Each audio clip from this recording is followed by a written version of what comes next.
प्यारे बच्चों, बहुविकल्पिक के अंतर्गत आज मैं आपके समक्ष सोठा छंद लेकर उपस्थित हुआ।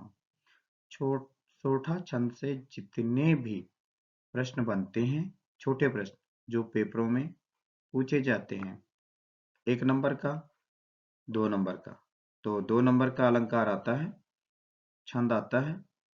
तो उसमें से 2 नंबर के जो छंद आते हैं, जितने भी हमने पहले किया था दोहा छंद के बहुविकल्प प्रश्न, और हम करने जा रहे हैं अब सोठा छंद से संबंधित बहुविकल्पिक प्रश्न।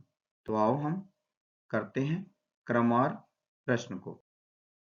आपके समक्ष सोठा छंद और सोठा छंद पर हम करते हैं पहला प्रश्न। सोठा छंद के पहले चरण में कितनी मात्राएं होती हैं? हमने दोहा का किया था, उसी प्रकार सोठा के पहले चरण में कितनी मात्राएं होती हैं? तो हमारा उत्तर है 11। सोठा के पहले चरण में कितनी मात्राएं होती हैं? 11। सोठा छंद के दूसरे चरण में कितनी मात्राएं होती हैं? तो हमारा उत्तर क्या होगा? बोलो, 13। सोठा छंद के तीसरे चरण में कितनी मात्राएं होती हैं? तो हमारा उत्तर होगा 11। सोठा छंद के चौथे चरण में कितनी मात्राएं होंगी? तो हमारा उत्तर होगा 13। अब देखिए प्यारे बच्चों, पहले चरण में 11 और तीसरे चरण में 11। तो आगे हम आपको बात बताऊंगा क्या खूबी है इसमें। सोठा छंद के विषम पहले और तीसरे चरण में कितनी कितनी मात्राएं होती हैं? पहले और तीसरे में तो 11-11। यहाँ पर मैं ये बताना चाहता हूँ कि दोहा छंद के पहले और तीसरे में 13-13 थी, लेकिन सोठा छंद के विषम मतलब पहले और तीसरे में 11-11 मात्रा। कंफ्यूज मत होना, ठीक है। सोठा छंद के समचरण मतलब दूसरे और चौथे चरण में कितनी कितनी मात्राएं होती हैं? हमारा उत्तर होगा 13-13। सोठा छंद में कुल कितनी मात्राएं होती हैं? तो उसमें 48। ठीक इसी प्रकार दोहा छंद में कुल कितनी मात्राएं? वहां पर तो उसके बाद अगला जो प्रश्न है, सोठा छंद में कुल कितने चरण होते हैं? हमने दोहा का भी बताया था 4, तो सोठा के भी कितने चरण होते हैं प्यारे बच्चों? सोठा के भी 4 चरण होते हैं। ये देखिए आपके समक्ष 4। उत्तर हमारा होगा घा। सोठा छंद के पहले चरण में कितनी मात्राएं होती हैं? यहाँ पर मैंने उत्तर नहीं लिखा, बल्कि आपके दिमाग पर बोझ डालने के लिए हरे रंग से उत्तरों को संकेत किया है। तो 13, 15, 11। तो सोठा छंद के पहले चरण में कितनी मात्राएं? 11, ताकि आपकी रिवीजन हो सके। सोठा छंद के दूसरे चरण में कितनी मात्राएं होती हैं? देखो, क ख ग घ इस प्रकार से विकल्प दिए जाएंगे और हमारा उत्तर होगा 13। सोठा छंद के तीसरे चरण में कितनी मात्राएं होंगी? और हमारा उत्तर होगा का 12, खा 11, गा 13, घा 14। तो हमने हरे रंग से किसको कर रखा है? घा को, मत का खा को। तो खा हमारा उत्तर होगा 11।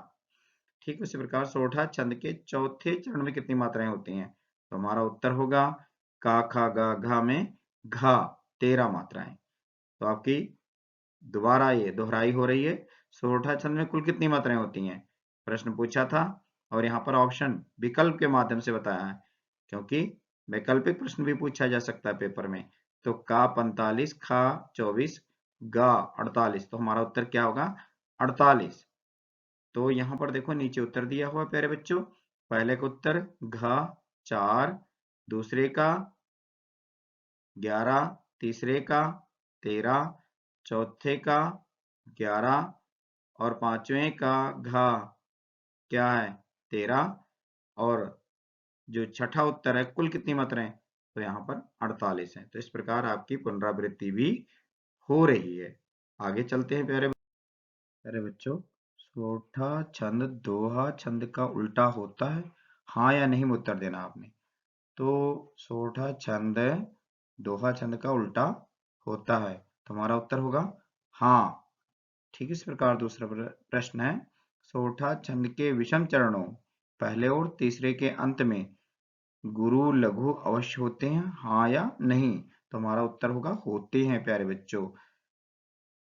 तो इसका उत्तर होगा हाँ। ठीक इसी प्रकार अगला प्रश्न, सोठा छंद के दूसरे चरण में 13 मात्राएं होती हैं। दूसरे चरण में, तो दूसरे चरण में 13 मात्राएं होती हैं। पहले और तीसरे में 11-11, दूसरे और चौथे में 13-13, तो दूसरा चरण है, इसलिए 13 मात्राएं होती हैं, तो हमारा उत्तर होगा हाँ। सोठा छंद के चौथे चरण में 11 मात्राएं होती हैं, हाँ या नहीं, तो हमारा उत्तर होगा नहीं, क्योंकि दूसरे और चौथे में कितनी कितनी होती हैं, 13-13। तो यहाँ पर देखो अभी हमने हाँ कहा, दूसरे चरण में 13 मात्राएं होती हैं, तो चौथे चरण में भी कितनी मात्राएं होनी चाहिए, 13, लेकिन हमने यहाँ पर क्या लिखा, 11, तो इसका उत्तर क्या होगा, नहीं होती है। इस प्रकार प्यारे बच्चों हमने सभी प्रश्न को हल किया है।